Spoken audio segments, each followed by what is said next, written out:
আপনার হাতে থাকা ফোনের এই এয়ারপ্লেন মোডটি কি কখনো ব্যবহার করেছেন? কখনো কি ভেবেছেন যে কেন আপনি প্লেনে উঠলে আপনাকে এই এয়ারপ্লেন মোডটি অন করতে বলা হয়? যদি প্লেনে থাকা অবস্থায় আপনি আপনার ফোনটিতে এয়ারপ্লেন মোড অন না করেন, তাহলে কি সত্যিই সেটা অন্য যাত্রী বা প্লেনের জন্য বিপজ্জনক হতে পারে? এ সকল প্রশ্নের সহজ উত্তর এবং এর পিছনের সায়েন্টিফিক ব্যাখ্যা জানতে হলে দেখতে থাকুন আজকের এই চমৎকার ভিডিওটি। প্রথমত আপনাদের জেনে রাখা ভালো হবে যে এয়ারপ্লেন মোড হলো আপনার ফোনের এমন একটি ফিচার যেটা প্রায় সব ধরনের রেডিও ও ওয়্যারলেস সিগন্যাল পাঠানো বা গ্রহণ করা বন্ধ করে দেয়। আরো সহজ করে বললে, যখন আপনি আপনার ফোনে এয়ারপ্লেন মোডটি অন করবেন, তখন এটি ইফেক্টিভলি আপনার ফোনের সিম বা network connection, wifi, Bluetooth, GPS বা গ্লোবাল পজিশনিং সিস্টেম কানেকশন বন্ধ করে দেয়। যদিও আপনি ম্যানুয়ালি ওয়াইফাই, ব্লুটুথ অন করতে পারবেন এয়ারলাইন্সের ওয়াইফাই বা আপনার ব্লুটুথ হেডফোনস ব্যবহার করার জন্য, কিন্তু আপনি এয়ারপ্লেন মোড অন করে কোথাও কল দিতেও পারবেন না এবং রিসিভও করতে পারবেন না। এখন হয়তো বা অনেকে ভাবতে পারেন যে এয়ারপ্লেন মোড তো বাসায় বসেও ব্যবহার করি মাঝে মাঝে, তাহলে এটার নাম এয়ারপ্লেন মোড কেন? কারণ এই ফাংশনটি যখন বানানো হয়েছিল তখন মূলত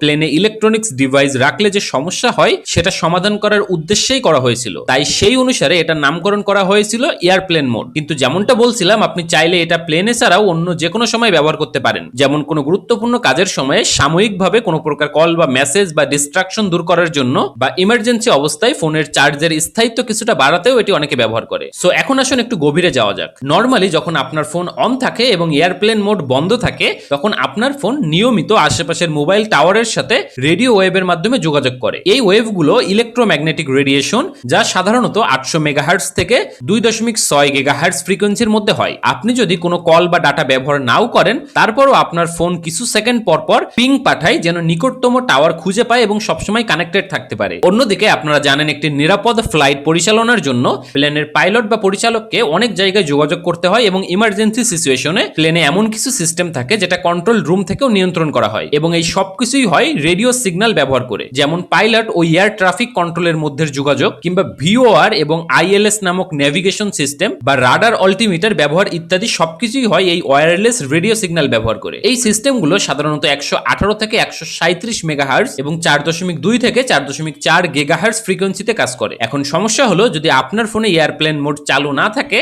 তাহলে প্রথম দিকে যেমনটা বললাম, আপনার ফোন থেকেও ইলেকট্রোম্যাগনেটিক সিগন্যাল বের হবে। যদিও আপনার ফোনের ফ্রিকোয়েন্সি এবং প্লেনে ব্যবহৃত সিস্টেমের ফ্রিকোয়েন্সি ভিন্ন, কিন্তু হারমোনিক ইন্টারফেয়ারেন্স, ইলেকট্রোম্যাগনেটিক লিকেজ বা দুর্বল শিল্ডিং এর কারণে ফোনের সিগন্যাল অন্য সিস্টেমে বিরক্তিকর শব্দ তৈরি করতে পারে। এ কারণে পাইলটরা অনেক সময় হেডফোনে বাজ শুনতে পান, যেটা তাদের কমিউনিকেশনে কিছুটা হলেও সমস্যা বা এর কারণে তাদের মনোযোগ নষ্ট হতে পারে। তবে এটা সত্য যে এখন পর্যন্ত কোনো ফোন সরাসরি প্লেন দুর্ঘটনার কারণ হয়েছে এমন প্রমাণ নেই। কিন্তু ধরুন 100 বা এর বেশি যাত্রীর সকলেই যদি এয়ারপ্লেন মোড চালু না করে, তাহলে সকলের ফোন থেকে একসাথে সিগন্যাল ছড়াতে থাকবে। এক্ষেত্রে অবশ্যই প্লেনের ভিতরে ইলেকট্রোম্যাগনেটিক নয়েজ তৈরি হতে পারে। সেটা হয়তো সামান্য, কিন্তু প্লেন যখন টেক অফ বা ল্যান্ড করছে, তখন একটা ছোট ডিস্ট্রাকশনও বড় দুর্ঘটনার কারণ হতে পারে। যাই হোক, আশা করি এই এয়ারপ্লেন মোডের কনসেপ্ট এবং প্রয়োজনীয়তা আপনি বুঝতে পেরেছেন। আজ এতটুকুই, সবাই ভালো থাকবেন। এরকম নিত্য নতুন আপডেটস পেতে আমাদেরকে সাবস্ক্রাইব বা ফলো করুন।